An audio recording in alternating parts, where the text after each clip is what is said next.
Bonjour tout le monde, j'espère que vous allez bien.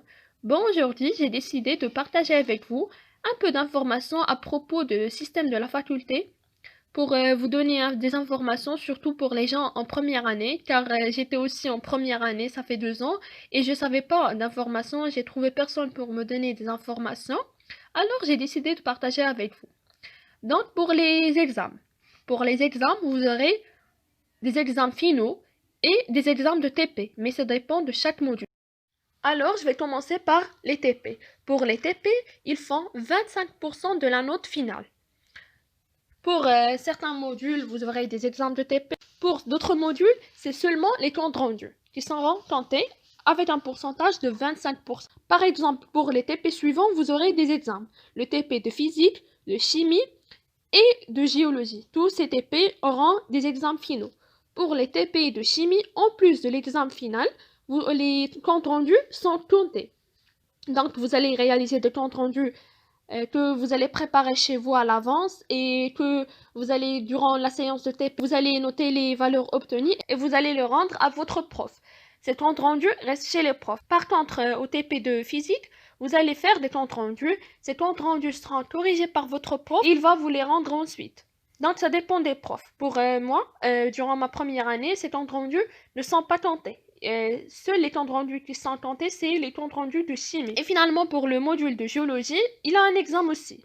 Par la suite, pour les TP sans examen, c'est le TP d'embryologie histologie et le TP de biologie cellulaire. Pour ces TP, vous allez faire des comptes rendus durant la séance. Par exemple, durant la séance, vous allez observer plusieurs choses sur le microscope et ces choses, vous êtes amené à les dessiner durant la séance. Et à la fin de votre séance, le prof range tous ces comptes rendus et il les notera et vous aurez une note finale qui sera comptée 25% avec la note de l'examen final. Et maintenant pour les examens finaux. Les examens finaux, ils ont une note de 75%, à l'exception de certains modules qui n'ont pas de TP, comme le module des maths, le module de la langue et terminologie. Ces modules, c'est juste la note de l'examen final qui sera comptée, parce qu'il n'y a pas de TP. Donc, pour les examens finaux, vous avez deux sessions, une session normale et une session rattrapage. Durant la session normale, vous allez passer vos examens et vous allez obtenir des résultats par la suite. Pour la session rattrapage, c'est par exemple pour le module de physique, vous avez obtenu 8 sur 20. Donc vous allez avoir un rattrapage. Et maintenant, je vais vous parler d'une autre chose, c'est la compensation.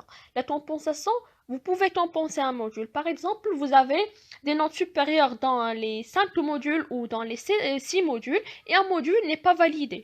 Mais ce module, sa note doit être supérieure ou égale à 5. Parce que si vous aurez une note inférieure à 5, vous ne pouvez pas compenser. Vous allez repasser ce module l'année prochaine. Donc voilà, c'est tout. J'ai essayé de vous donner toutes les informations à propos des examens, la compensation, la session de rattrapage, la session normale. Et juste une remarque, si vous absentez pendant la session normale, vous n'aurez pas droit à passer le rattrapage. Sauf à l'exception si vous êtes malade, vous avez un certificat médical et ça dépend de votre prof. Donc, de préférable, passez vos examens à la session normale pour obtenir une chance pour les repasser si vous n'avez pas eu une note supérieure à 10. Et j'espère que vous allez valider tous vos modules à la session normale et bon courage à tout le monde. À bientôt.